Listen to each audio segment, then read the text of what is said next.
The silence stretched across the Afghan valley like a held breath. Commander Jake Torino lowered his binoculars, jaw tight with frustration. 3 days of hunting, 3 failed attempts, and now his best marksmen were either wounded or shaken. The Taliban cell had turned this rocky maze into their personal killing ground, picking off coalition forces with surgical precision from positions that seemed to shift like smoke. "Sir," Sergeant Martinez whispered, crawling up beside him. "Command's sending backup." Torino's weathered face creased into a grimace. More bodies wouldn't solve this. They needed someone who could think like their enemy, someone who understood the deadly geometry of these mountains. He'd requested his top sniper teams, maybe even a drone strike authorization. What he hadn't expected was the lone figure now approaching their position with the casual stride of someone out for a morning walk. She moved with liquid efficiency across the treacherous terrain, her ghillie suit perfectly adapted to the local vegetation. No wasted motion, no unnecessary noise. Even her breathing seemed calculated.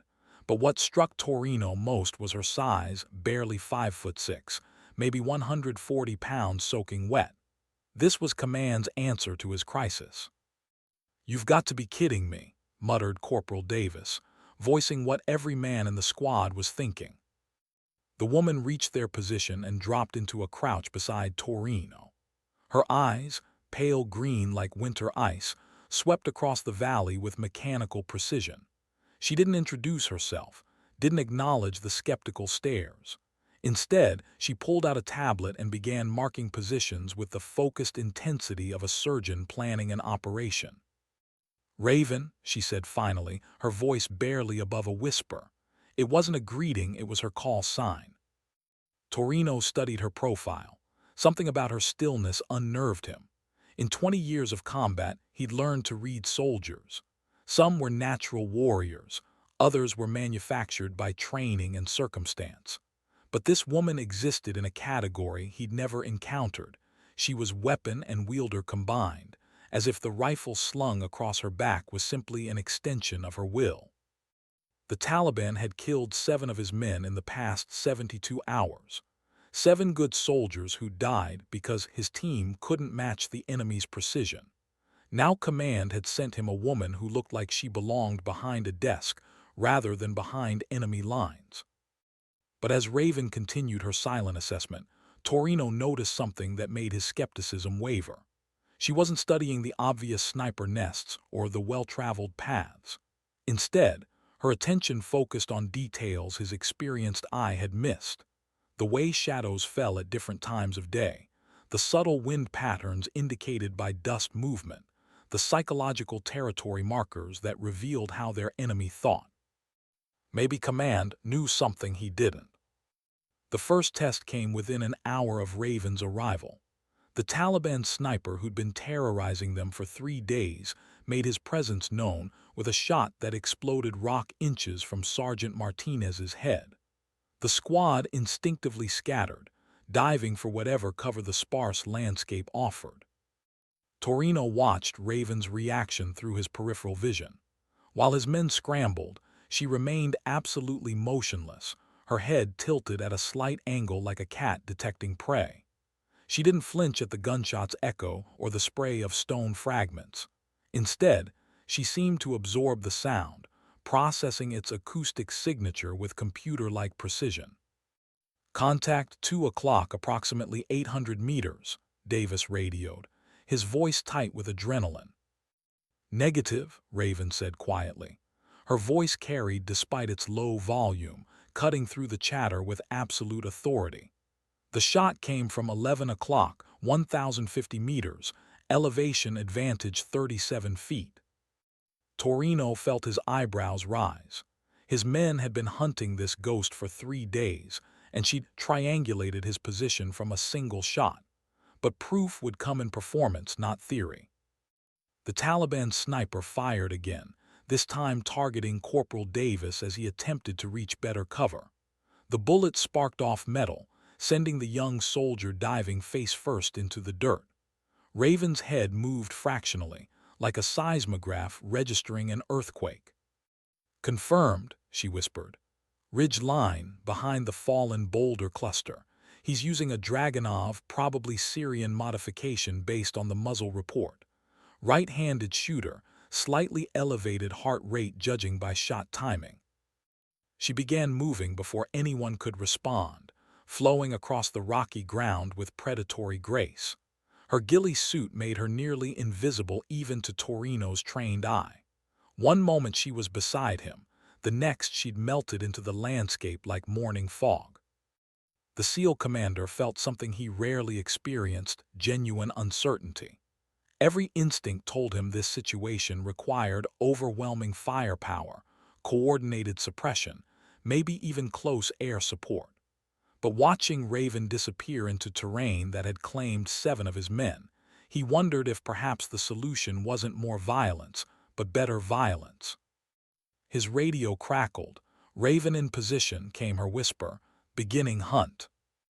Torino had seen many soldiers go hunting. This felt different. This felt like watching death itself get personal. 20 minutes passed in suffocating silence.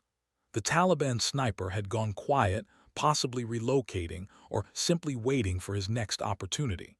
Torino's men remained pinned, unable to advance across the exposed ground without risking another casualty. Then Raven's voice whispered across the radio, "Target acquired." The shot that followed wasn't like the Taliban sniper's aggressive cracks. Raven's rifle spoke with a different language entirely, a sharp, clean report that seemed to slice through the air rather than assault it. No wasted energy, no unnecessary violence, just precise application of physics and will. The enemy rifle went silent. "Target down," Raven reported, her voice carrying the same emotional weight as someone announcing the weather. "Threat eliminated." But Torino's celebration was premature. As his squad began to emerge from cover, muzzle flashes erupted from 3 separate positions. The Taliban sniper hadn't been alone, he'd been the lure in a carefully orchestrated ambush. Now his backup was springing their trap, catching Torino's men in a coordinated crossfire. "Contact, multiple hostiles," Martinez shouted into his radio. "We're taking fire from the North Ridge and 2 positions on the eastern slope." Torino's blood ran cold. They were caught in a kill zone, exactly what he'd feared. 3 days of cat-and-mouse games had been preparation for this moment. The enemy had studied their tactics, anticipated their movements, and now held every advantage. Over the radio came Raven's voice, still carrying that unnerving calm. "Copy multiple targets. Beginning engagement sequence." What followed challenged everything Torino understood about combat. The first Taliban position went silent within seconds of Raven's transmission. No dramatic firefight, no sustained engagement, just the sudden absence of incoming fire from the North Ridge. Before Torino could process what had happened, the eastern slope erupted in confused shouting. Arabic voices called out in what sounded like panic, their coordinated assault dissolving into chaos. Another clean shot rang out, then another. "What's your count, Raven?" Torino found himself asking. 3 down, multiple targets remaining. They're repositioning, attempting to flank your position from the southwest. I'm adjusting. Through his binoculars, Torino caught glimpses of movement among the rocks, not Raven, but Taliban fighters scrambling between positions. Their careful ambush had become a rout, and they knew it. The predator-prey dynamic had flipped in a matter of minutes. The 4th shot came from an entirely different angle, suggesting Raven had relocated with impossible speed. A Taliban fighter who'd been attempting to set up a flanking position simply crumpled, his weapon clattering down the rocky slope. 4 down, came the whisper. Torino realized his mouth was hanging open. In his 20-year career, he'd worked with some of the military's most elite operators. But this wasn't just marksmanship, this was artistry. Raven was conducting a symphony of death, each note precisely placed, each movement calculated to create maximum psychological impact on the surviving enemies. The Taliban fighters had stopped advancing. Their victory had become a nightmare, and they knew it. Somewhere in these rocks, death was hunting them with methodical patience. The fifth and sixth shots came in rapid succession, a double tap that eliminated two fighters who'd made the mistake of trying to coordinate their movements. Raven had anticipated their tactical communication, positioned herself to catch both targets in a single engagement window. "Six down," she reported. "Remaining hostiles are breaking contact, attempting to withdraw to the east." But withdrawal wasn't an option. Raven had become their shadow, moving through terrain that had seemed impenetrable to Torino's conventional forces. The seventh shot caught a Taliban fighter as he attempted to bound between cover positions. The eighth eliminated his partner before the man could even react to his comrade's death. "Eight down. Two remaining targets moving toward your position, Commander.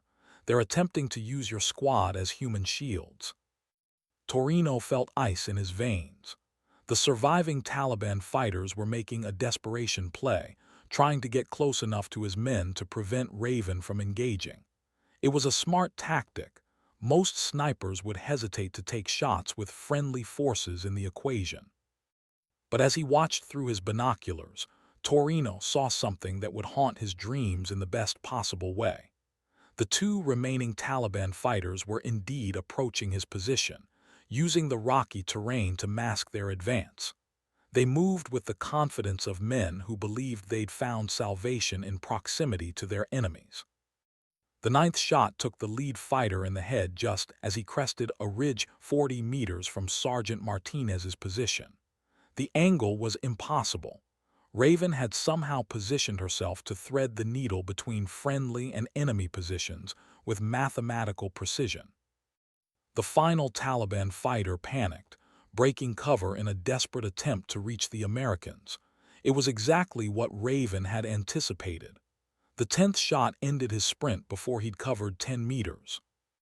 10 down, all hostile targets eliminated, area secure. The valley fell silent except for the wind whistling through stone. Torino's squad emerged from cover like men awakening from a fevered dream. They'd witnessed something that would require careful explanation in their after-action reports, assuming anyone would believe it. But the real revelation came when Raven materialized beside them, seemingly stepping out of the landscape itself.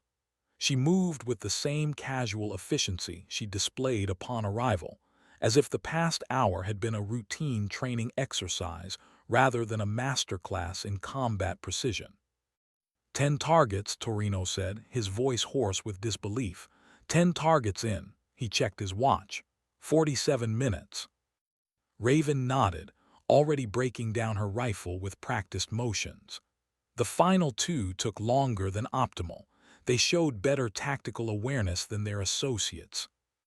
She spoke about human beings the way other soldiers talked about mechanical problems, technical challenges to be solved rather than lives to be taken. It should have been disturbing. Instead, Torino found it oddly reassuring. In a world where violence was sometimes the only solution, perhaps it was better to have someone who could apply it with surgical precision rather than blunt force. As they prepared to move out, Corporal Davis approached Raven with obvious uncertainty.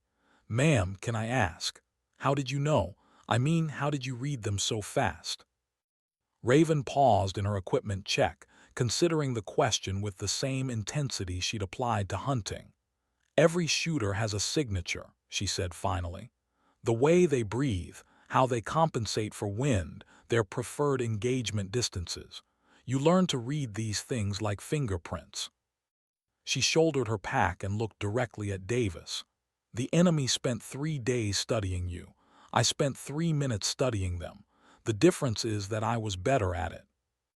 With that, she began walking toward their extraction point, leaving Torino's squad to follow in her wake. The SEAL commander found himself reassessing every assumption he'd made about warfare, about lethality, and about the quiet woman who just redefined his understanding of both. The helicopter ride back to base was subdued. Torino's men sat in contemplative silence, processing what they'd witnessed. Several kept glancing at Raven, who remained as still as she'd been during the firefight. Her pale green eyes stared out at the passing landscape with that same mechanical precision, as if she were already calculating angles and distances for battles yet to come. "Raven," Torino said finally, raising his voice over the rotor noise. "Mind if I ask where you trained?" She turned those ice-colored eyes toward him. For a moment, he thought she wouldn't answer. Then she spoke, her voice carrying just enough emotion to remind him she was human after all. "Everywhere," she said, "and nowhere you'd want to visit." There was a story there, Torino realized. A history written in discipline and isolation, in hours spent perfecting skills that most people would never need and hopefully never see. But stories were for later. Right now, he had reports to write and explanations to provide. Command would want to know how a single operator had accomplished what his entire squad had failed to do. As the helicopter banked toward base, Torino caught his reflection in the window and realized something had changed. For the first time in 3 days, he wasn't looking over his shoulder for enemy snipers. The valley that had claimed 7 of his men was secure, not because of overwhelming firepower or superior numbers, but because someone had proven that perfect precision could trump raw aggression. He glanced at Raven one more time and made a mental note: never underestimate the quiet ones. The debriefing room buzzed with skeptical energy. 3 colonels, 2 majors, and a handful of intelligence officers sat around the conference table, their expressions ranging from curiosity to outright disbelief. Torino had delivered his report with clinical precision, but he could feel the doubt radiating from his audience like heat from a furnace. "Let me make sure I understand," Colonel Peterson said, leaning back in his chair. "A single operator eliminated 10 confirmed hostiles in under an hour, using precision rifle fire, without any friendly casualties or collateral damage." "That's correct, sir." "And this operator was," Peterson consulted his notes, "Staff Sergeant Elena Vasquez, call sign Raven, recently transferred from an unspecified special operations unit." "Yes, sir." Major Brooks, the intelligence officer, frowned at his tablet. "Her service record is heavily redacted. Most of her operational history is classified beyond our access level. What can you tell us about her background?" Torino chose his words carefully. "She demonstrated exceptional marksmanship skills and tactical awareness. Her methods were unconventional but highly effective." What he didn't say was that watching Raven work had been like witnessing something that existed beyond normal military doctrine. She hadn't just outfought the enemy, she'd outthought them, turning their own tactical advantages against them with surgical precision. Colonel Peterson shuffled through several files. "Her previous commander's fitness reports are interesting. Exceeds all standard performance metrics. Demonstrates capabilities that challenge conventional assessment criteria. Recommend immediate advancement to specialized assignments." These sound like euphemisms. "Sir." "Commander, in my experience, when fitness reports start sounding like they were written by someone trying very hard not to say something specific, it usually means they were." Peterson fixed Torino with a steady stare. "What aren't you telling us about Staff Sergeant Vasquez?" Torino considered his options. The truth was that he wasn't entirely sure what he'd witnessed in that valley. Raven's performance had transcended normal military capabilities, entering territory that would sound like fiction in an official report. But the results were undeniable: 10 confirmed kills, 0 friendly casualties, mission accomplished with textbook efficiency. "She's the most effective operator I've ever worked with," he said finally. "Whatever her background, whatever training produced those skills, we should be grateful to have her on our side." The intelligence officer made several notes on his tablet. "We'll need to interview her directly, of course. Standard procedure for any operator with such a high kill count in a single engagement." "Good luck with that," Torino muttered. "Excuse me." "Nothing, sir, she's..." not particularly talkative. That was an understatement. In the 3 days since their return, Raven had spoken perhaps 50 words total. She attended mandatory briefings, completed required paperwork, and otherwise existed in a state of disciplined solitude that made approaching her feel like trying to pet a sleeping predator. Major Brooks looked up from his tablet. There's something else. Her psychological evaluations show some unusual patterns. High stress tolerance, exceptional emotional regulation, but also indicators of significant trauma and social isolation. The evaluating psychiatrist recommended ongoing monitoring. What kind of trauma? Peterson asked. Combat-related, but the specifics are classified. What we can say is that she's been in operational status for significantly longer than most special operations personnel. Usually, soldiers at her skill level rotate out of active duty after a certain number of deployments, but her record shows continuous assignment for. Brooks checked his notes. 8 years. 8 years of continuous special operations deployment. Torino felt something cold settle in his stomach. No wonder Raven moved like violence was her native language. It had been her full-time occupation for nearly a decade. Most operators burned out after 3 or 4 years of constant high-stress missions. The ones who lasted longer usually paid a psychological price that made them unsuitable for normal military service. But Raven hadn't burned out. She'd become something else entirely, a weapon that happened to be housed in human form, capable of precision and lethality that challenged every assumption about individual combat effectiveness. "Gentlemen," Colonel Peterson said finally, "I think we need to understand exactly what we're dealing with here." The conversation continued for another hour, but Torino's attention kept drifting to the window. Somewhere on this base, Raven was probably cleaning her rifle or reviewing topographical maps, maintaining the same mechanical routine that had kept her alive through 8 years of war.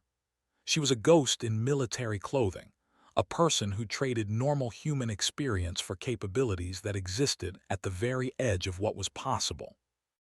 And despite everything he'd witnessed, Torino realized he still had no idea who she really was.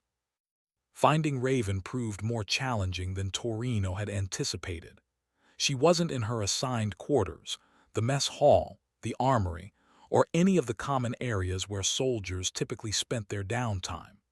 It was as if she'd simply evaporated, leaving behind only the lingering impression of lethal competence. He finally located her on the base's observation deck, a small platform overlooking the valley where they'd engaged the Taliban cell 3 days earlier. She stood absolutely motionless, her pale green eyes fixed on the distant mountains. Her rifle case lay at her feet, and her hands held a pair of military-grade binoculars. "Mind if I join you?" Torino asked. She didn't respond immediately, continuing her survey of the landscape. Then, without lowering the binoculars, she spoke.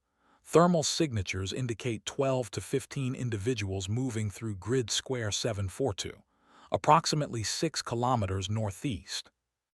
Torino raised his own binoculars, scanning the area she'd indicated. After several minutes of careful observation, he caught glimpses of movement, tiny figures navigating the rocky terrain with obvious military precision. More Taliban. Possibly, or local villagers following traditional migration routes. The movement pattern is too organized for refugees, too cautious for herders. She finally lowered her binoculars and looked at him directly. "They've been watching us for 2 hours. Hostile intent. Surveillance. They're maintaining distance, avoiding direct line-of-sight contact. Professional reconnaissance, not harassment." Raven's voice carried the same clinical tone she used for everything, as if human behavior was simply another technical system to be analyzed and understood. Torino studied her profile. Even in conversation, she maintained that predatory stillness, as if every muscle in her body was coiled for immediate action. "The intelligence officers want to debrief you about the Valley engagement." "I know." They have questions about your background, your training. They always do. And you'll tell them. For the first time, something almost resembling emotion flickered across Raven's features. Not quite amusement, but perhaps acknowledgement of a shared joke. I'll tell them what they need to know to complete their reports. Which is that the mission was successful and all hostile targets were eliminated. Torino leaned against the railing, studying the woman beside him. Every conversation with Raven felt like negotiating with a computer that had been programmed to simulate human interaction, without quite understanding the underlying principles. She provided information when asked direct questions, but offered nothing spontaneous, nothing that might reveal the person beneath the tactical expertise. Alina, he said, using her given name for the first time. She turned to face him fully, and for a moment those ice-colored eyes seemed to focus on him as an individual rather than simply another element in her tactical environment. Most people call me Raven. Most people haven't watched you work. Something shifted in her expression, not quite a smile, but a microscopic relaxation of the constant vigilance she maintained. What do you want to know? Where did you learn to shoot like that? Practice. 8 years of continuous deployment. That's unusual. So they tell me. Most operators rotate out after 4 years max. The psychological stress becomes unsustainable. Raven was quiet for so long that Torino wondered if she decided to end the conversation. Then she spoke, her voice carrying a weight he hadn't heard before. Some people are built for this. Some people aren't built for anything else. She picked up her rifle case and started to leave, then paused. Commander, those individuals in grid square 742 will approach our perimeter sometime after midnight. They're not hostile, but they're not friendly either. I'd recommend doubling the watch rotation and positioning additional observers on the eastern approach. How can you be sure? Because if I wanted to infiltrate this base, that's how I'd do it. With that, she walked away, leaving Torino alone with his binoculars and a growing certainty that Staff Sergeant Alina Vasquez was the most dangerous person he'd ever met, and possibly the most damaged. The midnight alert came exactly as Raven had predicted. 12 individuals moving through the eastern approach, maintaining tactical spacing and radio silence. They weren't attacking, but they weren't announcing their presence either. When challenged by base security, they identified themselves as representatives of the local tribal council, seeking dialogue with American commanders. Torino stood in the command center, watching thermal imaging displays track the approaching group. Beside him, Major Brooks worked frantically on his tablet, trying to coordinate with intelligence assets and tribal liaison officers. How did she know? Brooks muttered. 6 hours ago, these people didn't even exist on our threat board. She sees things, Torino said simply. That's not an answer. But it was the only answer Torino could provide. Raven operated according to principles he didn't understand, processing information through frameworks that existed beyond normal military training. She read landscapes like other people read books, extracting tactical intelligence from details that escaped conventional observation. The tribal representatives turned out to be exactly what they claimed, local leaders seeking to establish communication with coalition forces. Their midnight approach had been a cultural courtesy, designed to avoid attracting attention from Taliban elements who might disapprove of cooperation with Americans. It was a delicate political dance that required precise timing and careful consideration of local power dynamics. All factors that Raven had apparently calculated from pure observation, without access to intelligence briefings or cultural advisors. Sir, the communications officer called out, the tribal council is requesting a meeting with our senior marksmanship specialist. They say they want to thank the person who eliminated the Taliban cell in the valley. Torino felt his eyebrows rise. They know about that. Apparently word travels fast. They're calling her the Silent Hunter and crediting her with making their village safe again. Major Brooks looked up from his tablet. This is unprecedented. Local populations rarely express gratitude for specific military actions, especially involving individual operators. But Torino was beginning to understand that everything about Raven was unprecedented. She existed in a category of her own, challenging assumptions about individual capability, tactical doctrine, and the relationship between violence and precision. The local villagers had recognized something that his own command structure was still struggling to comprehend. They were in the presence of someone who represented warfare refined to its purest form. As the night progressed and diplomatic conversations unfolded, Torino found himself thinking about Raven's words. Some people are built for this. Some people aren't built for anything else. He was beginning to suspect that understanding Elena Vasquez would require abandoning everything he thought he knew about soldiers, weapons, and the human capacity for controlled lethality. The question wasn't what she was capable of. The Valley engagement had answered that definitively.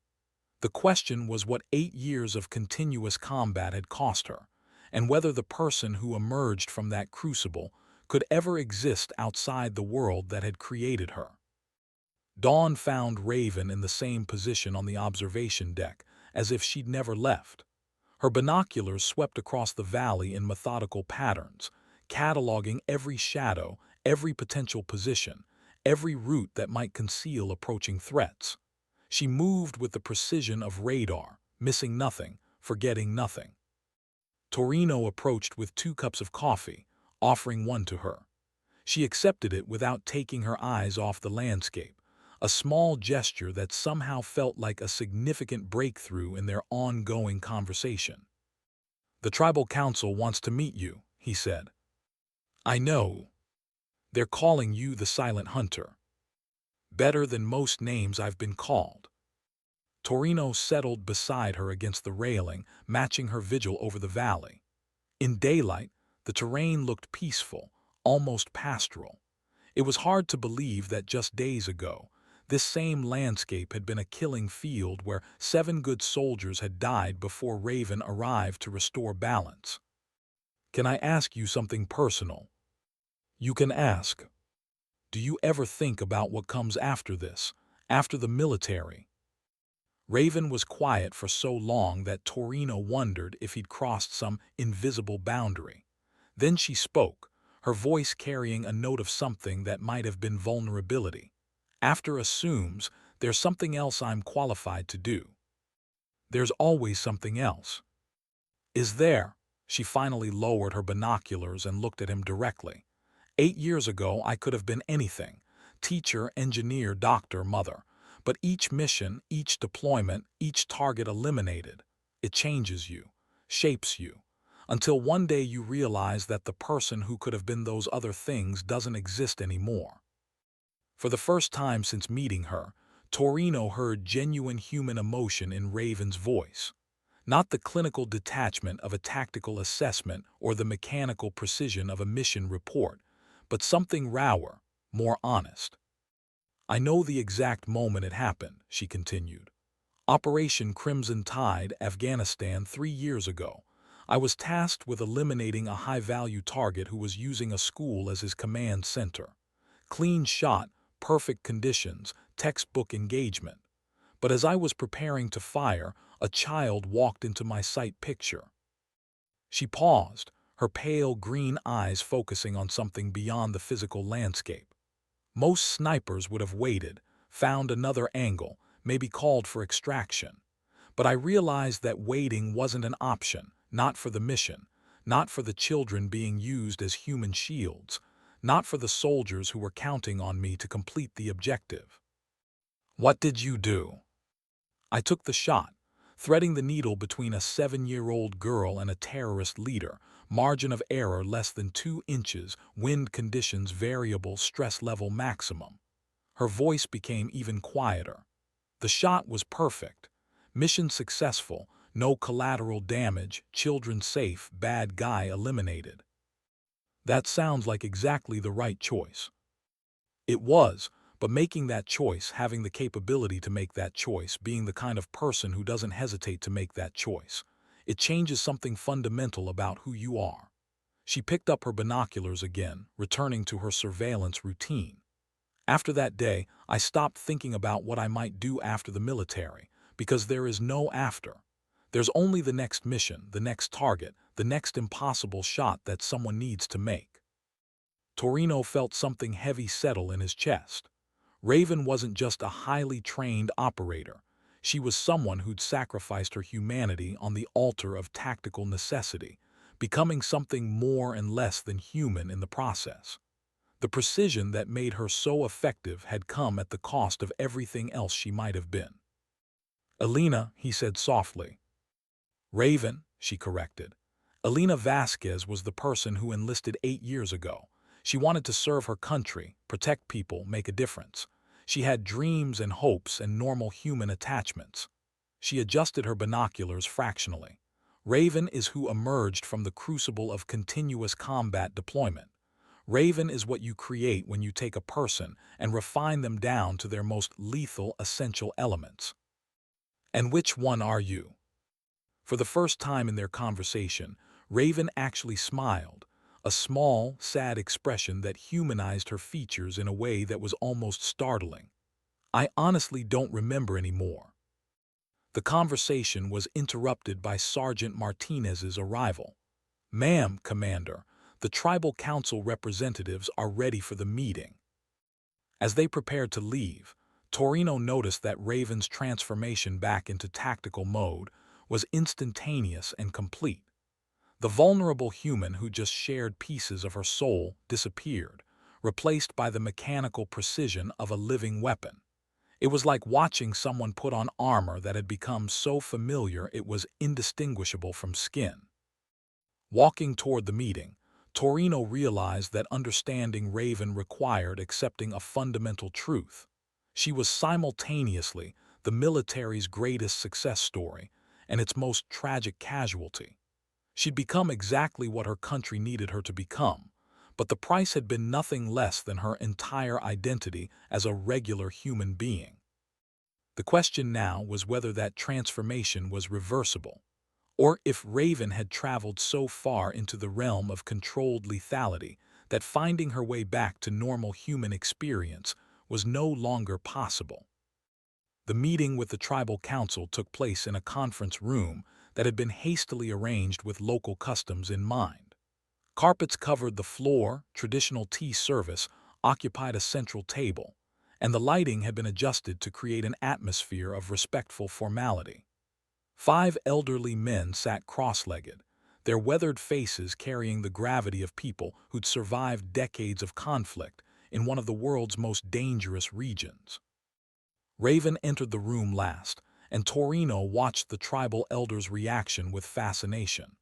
They'd been animated and talkative during preliminary discussions, but her presence seemed to create an immediate shift in atmospheric pressure. Not fear, exactly, but recognition, the kind of acknowledgement that passed between predators who understood each other's capabilities. The eldest council member, a man whose beard was white as fresh snow, spoke first in accented but clear English. "We have come to thank the silent hunter who restored peace to our valley." Raven inclined her head slightly, a gesture that managed to convey respect without submission. "The mission was successful. The threat has been eliminated." "Yes, but more than this." The elder's eyes studied her with obvious intelligence. "For 3 months, these men made our children afraid to play outside. Our women could not tend the fields. Our young men spoke of leaving for the cities, abandoning the land our families have worked for generations." Another council member leaned forward. "We know of war, silent hunter. We have lived with violence for 40 years, but what you did, this was different, this was precise, surgical.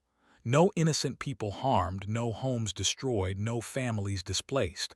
Just the removal of threat, clean as a surgeon's knife." Torino felt something click into place. These weren't just grateful villagers. They were people who'd spent their entire lives navigating the complex realities of warfare. They understood the difference between crude application of force and genuine tactical artistry. Raven hadn't just eliminated a threat. She'd done so in a manner that minimized collateral damage and maximized psychological impact on hostile elements while reassuring local civilians. Our young men have been discussing this among themselves, the eldest continued. They wish to know how one person particularly. He paused, choosing his words carefully. A person of your physical stature could accomplish what entire military units had failed to achieve. For the first time since entering the room, Raven's expression shifted slightly. Not quite amusement, but perhaps acknowledgement of a fair question. Training, experience, and understanding that precision defeats aggression more effectively than superior numbers.